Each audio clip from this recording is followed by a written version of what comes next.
Hey, welcome to Three Count Commentaries. This is your boy Mongo Slade, and today we're going to talk about WWE icons, Yokozuna, a fantastic documentary. Let's get right into it. So, we found out that Yoko was kind of a problem kid as far as he was skipping school and he probably wasn't going to finish high school. So, he was sent to live with his uncles, Afa and Sika, where he started training along with his cousins, Solofa, who is Rikishi, and we'll call him Rikishi because I can't remember what his real name is. Anyway, Alpha and Sika focus on the basics or learning respect for the business and teaching guys how to, you know, teaching guys how to work really, really hard. So Yokozuna started wrestling on the independents as the Great Kokina and Kokina Maximus. He was incredibly athletic. They showed a lot of the clips of Yokozuna. Like, he looked great. Like, as the Great Kokina, he looked amazing. Like, he looked really good. Like, he looked like a lot like Jacob Fatu. Like, if you ever seen Jacob Fatu from MLW, he moves a lot like him. He had the big body, and he had like the big turkey legs. But he was fast and he looked vicious and violent and wild and crazy. And Bruce Pritchard was the first to see him. Talked about how fast and agile he was, and originally they signed him up, and he was called the Great Kokina at first. But they really didn't have anything for him. He really couldn't get over. They were joining it in dark matches, and it wasn't really working. He was just a big guy, and then it was supposed to be one of the head shrinkers. It was supposed to be Sam, the Tonga Kid, and Rodney, who ended up being Yokozuna. They wanted them two to be the head shrinkers, but Yokozuna or Rodney got hurt, and that spot ended up going to Rikishi, who later became Fatu. So it was right to Fatu and the Tonga Kid. They were the head shrinkers, and they were left with 7 Samoans. Vince McMahon said, "I got 7 fucking Samoans. What am I going to do with 7 Samoans? Like, we can't cut this guy because he's good, but I got 7 fucking wild Samoans running around. What the hell am I going to do? How am I going to individualize this guy?" And it's the Great Kokina he wasn't getting over.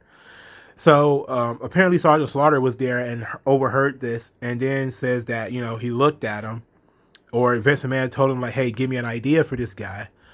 And Sergeant Slaughter said, "How about a sumo wrestler?" Because the kid was big, and he was like a sumo wrestler. And the name Yokozuna actually comes from Japanese culture, and Roman Reigns was in this, and he was like, "This is the first time I ever seen somebody from my family larger than life." That somebody that was depicted as something other than a Samoan savage. So they were thinking outside the box, and they came up with this gigantic, this gimmick where he would be a Samoan sumo wrestler. Now, how he became Japanese, I have no idea. And maybe they're trying to smudge history here, because I don't think it was ever said that Yokozuna was Samoan. I think they wanted us to believe that Yokozuna was Japanese. Even though it was, I'm trying to remember, because I haven't really thought about this much that as a kid. But of course we know that Yokozuna is Samoan now. But when I was a kid, I was led to believe that he was Japanese because he came out with Mr. Fuji, and he almost never talked. So they gave him Mr. Fuji, who was one of Yoko's mentors, and they talked about how Yoko was so big by this point that he was a good 500 pounds maybe, and they talked about the reaction when he unrobed for the first time on TV, and the gasps and the looks that he would get. I remember talking about this when I was talking about Kamala for the first time. Like, if you go back and you watch Kamala when he first comes to Mid-South Wrestling, his very first Mid-South Wrestling appearance, he's wearing that wooden mask, and when they take the wooden mask off, you hear, "Oh!" And it's like people screaming, and the gasps. Like, that reaction is an instant reaction. And that's what Yokozuna got when he took his robe off for the first time. It was in reverse, because it was Kamala when he took his mask off. But here's when Yokozuna was unrobed, and they were able to see the girth of this guy, the size of him, the actual state of Yokozuna. And Bret Hart said he was like a stegosaurus. That's great. And Mark Henry was like, I felt represented in the big guy. You know, Yokozuna was getting a run, and he was the big guy. So Brett says like, you know, Yokozuna came on at the right time because they were looking for a monster heel. At a time where the company really wanted a King Kong Bundy or that type of character. It was they needed that, and Yokozuna came on like at just the right time. So Vince McMahon has always been fans of the Samoans and been had a good relationship with them. So he says that, you know, the trust was there and the performance was there, so it was pretty easy in order to get there and get this thing to work. And Jerry Lawler said that Yoko always seemed like a happy guy, and they told us a little something about him, like, you know, that Yoko liked gangster rap, that, you know, because it's a thing with these Samoans, man. Like, they're the closest thing to black people on the roster at some point in time. Pritchard tells a story about the vignette of Yokozuna eating, and that they made enough food for several people, and Yoko just sat there and ate and ate and ate and ate and ate and ate. And I was like, oh my goodness. So they really had, we call it the linebacker problem. We'll get there later, the offensive lineman problem. So they talked about Royal Rumble 1993, where he won. He won the Royal Rumble, and this is his opportunity to get the ball, and you know, he was going to be the guy. And so WrestleMania 9 shows up, and the Samoans show up 200 strong for the WrestleMania 9, and you know, the amazement of it, like all of these people showed up, and Roman Reigns it's like the Super Bowl for us, you know, like finally finally somebody from the family is going to make good. And Brett says that, you know, the match was fine, the match was good, and then Yoko seemed to have blown up. That they had a part A and a part B for the show, but you know, Yoko didn't make it to part B. That he blew up and needed to go home early, and he said that's why it took Mr. Fuji so long to get the powder, because he wasn't ready, and he wasn't ready because they weren't supposed to be going on home so early. And so the match went fine, you know, and Roman was like, everybody was so proud of him for winning the title, and everybody was so happy for him. And then Hogan came. So then this is, of course, where Hogan defeats Yokozuna in like 30 seconds to win the title at the end of WrestleMania 9. And Bruce Pritchard, you know, and it was Bruce Pritchard and Hulk Hogan tried to explain this thing. So Bruce Pritchard claims, of course, once again, that there was an international tour coming up, Hogan's Farewell Tour. He was leaving. And they wanted Hogan to be the champion. They thought it would be better for Hogan to be the champion going into that tour. And of course, this is something, a thing that was sort of debated by Conrad, who says that the tour happened after King of the Ring. But, you know, Bruce was like, well, that was the idea. You know, things changed, yada, yada, yada. But Brett said he found out the day before that they were going to put the title on Hogan. And Hogan explained that he pitched the idea because he knew he was leaving, and he wanted to put Yoko over, but felt like he should win the title first, essentially. And it was like, that's bullshit. Obviously, this was bullshit. You know, this Hogan. It was his. He admitted it was a bad idea, but this is like 30 years after the fact. Like, so it's easy to say it was a bad idea now, but it wasn't a good idea at the time because, I mean, come on. You challenged the guy, or the guy technically challenged Hogan, which was really dumb. But it was a really bad idea. And it didn't really damage Yoko, though, because he ended up doing fine afterwards. So Bruce was like, hey, you know, Yoko was happy, you know, to be champion even for a minute and to go on these main events all over the world for Hogan. And then we went to the King of the Ring. This is where, you know, the King of the Ring is when he won the title back. And, you know, the first ever King of the Ring pay-per-view, I believe. And, you know, Rodney knew all of this was on him. You know, he understood the pressure, and this was going to be a lot of pressure because he's going to be the top guy. He's going to go over Hulk Hogan. And, you know, he said that Vince trusted him and that Vince knew the responsibility that he was putting on Rodney. And Hogan basically said it was a pleasure to work with him and talked about the electricity of the building and all these types of things. And Alpha or Sika, I quickly forgot which one was which. Said that it was very touching to see it the second time and to know how hard working it was, and that nothing is handed to you, that you got to go out there and you got to earn it. And then they showed Yoko doing media, like he was on Regis and Kathy Lee, and he was doing other different things as the champion. And, you know, this is usually something that you would consider like a babyface position, that he's out here doing celebrity stuff, which is very interesting. I found it to be particularly quite interesting. that he was out there doing Regis and Kathy Lee, because you would think baby faces would do that. And Yoko was supposed to be like a monster heel, but he was doing like comedy stuff with Regis filming. So Rikishi talked about a lot of the jealousy, and that there were some guys out there that were probably jealous of him because he hadn't been in the company that long and was the top guy and was the champion and all that stuff. And Bruce Pritchard think that, he was humble. Yoko was humble, so he didn't think anybody would be that upset about it. And Austin said that everybody respected him and everybody liked him. And part of his getting the respect is that he treated everybody pretty well. And Savio Vega talked about there were some guys who wanted him fired that were, messing with him and, tried to get rid of him. And Yoko stood up for him. And he was one of Undertaker's best friends. And that, Rikishi talked a lot about, Yoko's, when he was doing well, he took care of everybody. He was taking care of sending birthday cards and Christmas cards with money in it. And Jay Uso was talking about, when he used to come visit them, he would get $100 to make his bed and get him some coffee.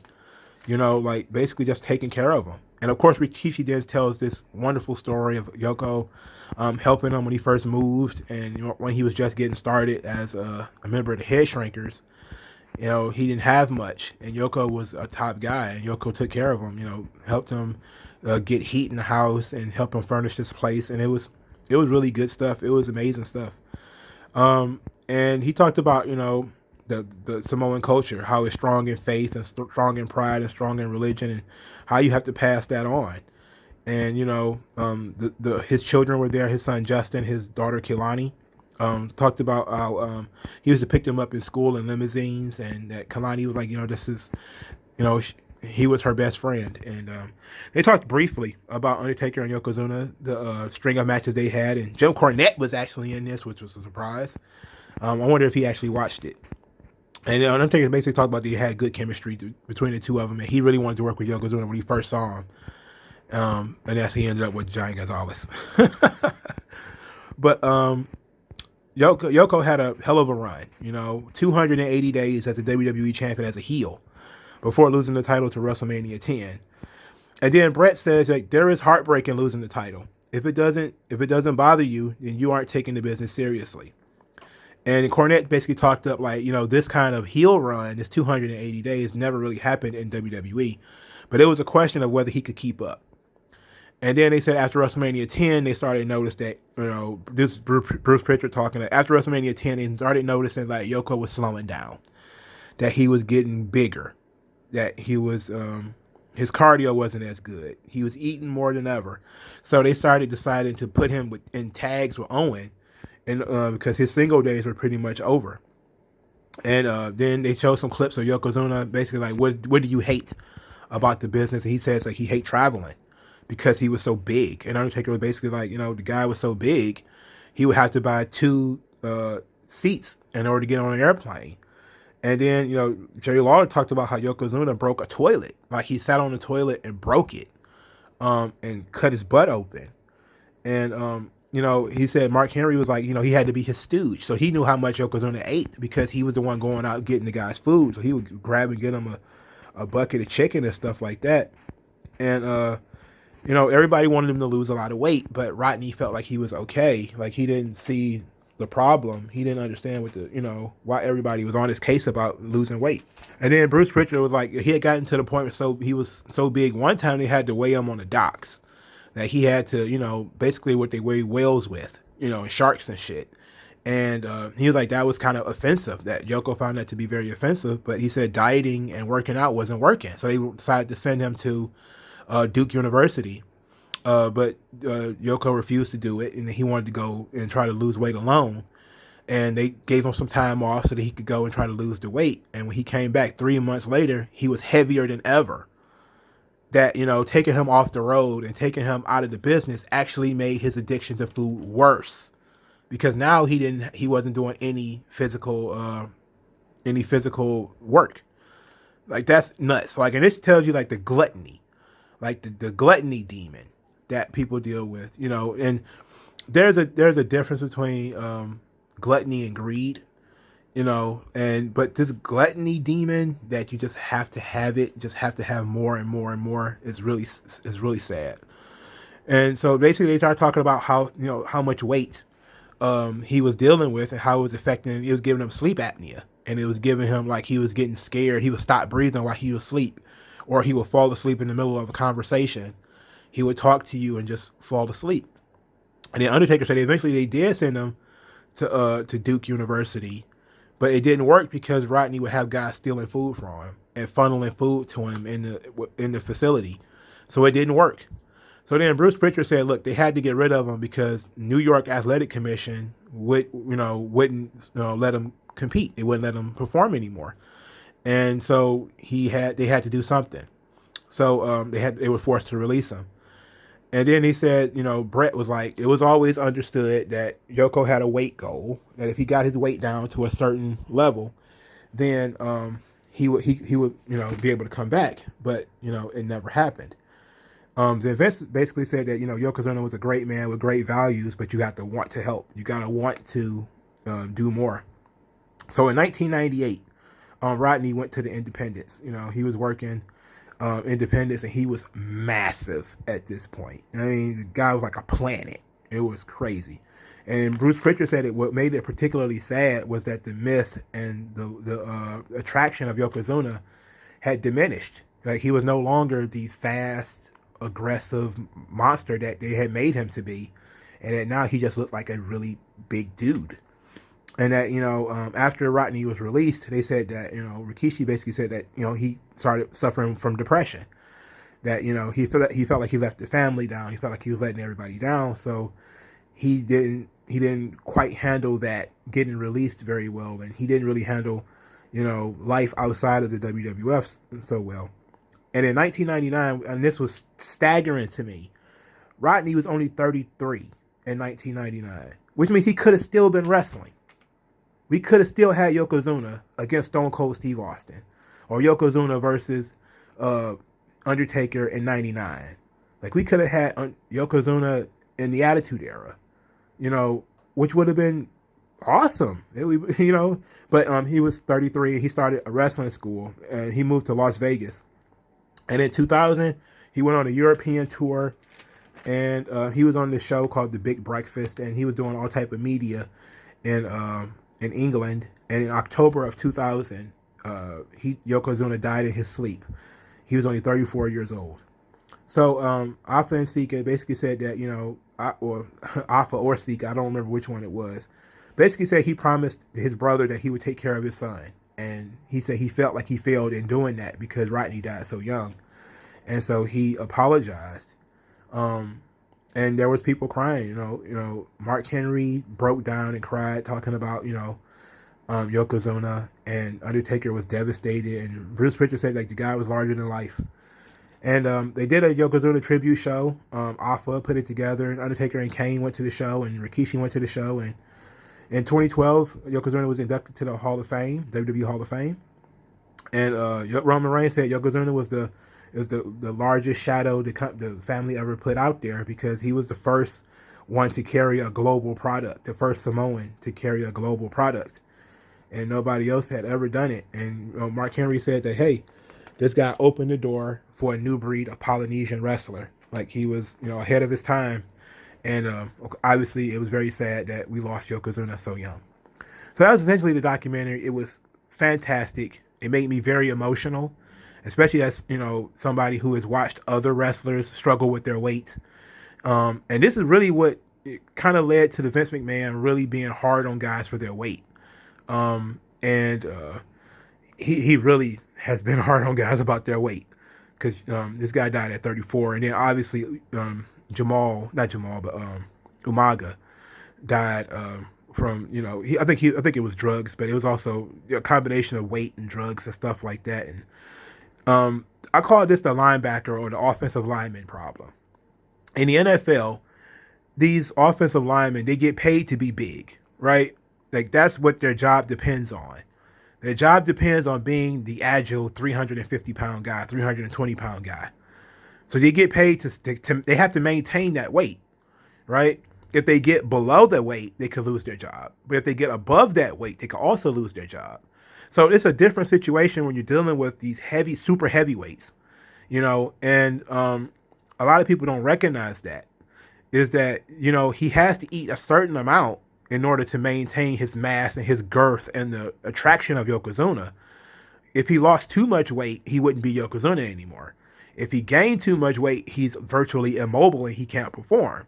So you're looking at, what is the appropriate goal, what is a healthy size for a guy this big, and then obviously you're looking at the long term, that even if he didn't die at 34, would he have made it to 50? Because, they told the story of, sitting at home didn't help him. That if they had, was able to pump out something and get his weight down, would it right after retirement or something like that, or, would he have ballooned back up? Who knows? But this is a problem that you often see in the NFL, where they'll have these guys, these weight goals, and you'll hear that a guy just got too big and he couldn't perform anymore, or a guy lost too much weight and they told him that you have to go put weight back on. And I've seen offensive linemen and linebackers, be told that in the NFL, that they had to put some weight back on, and it either be muscle or fat, because they have to play their position. There's no room for them anywhere else. And especially if once you're in the NFL, you trained at that position. You just can't just plug and play and put the guy somewhere else. But this was a devastating documentary. Personally, I was never really that much of a fan of Yokozuna. As a young kid, I really didn't get into it. But he is one of the many guys that I grew up watching. And during the New Generation era, which is one of my favorite eras of wrestling in WWE, Yokozuna was the top guy. And he did have some good performances. He had some good matches. And, it sucks that he died at 34 years old. That's really sad. But let me know what you guys think. Did you watch this documentary? What did you think of it? Let me know in the comment section below. Also, use the hashtag 3commentaries to support the channel. You want to send me money? Then hit do show in the Cash App. It seems very inappropriate to say buy me a shawarma when we're talking about Yokozuna and his weight problems. So let's say, let's see, you could buy me a new cell phone charger. How about that? Because I desperately need one. You could buy me a new cell phone charger. That's a little bit more than a shawarma though. But anyway, thank you guys for your time, and I'll talk to you guys later.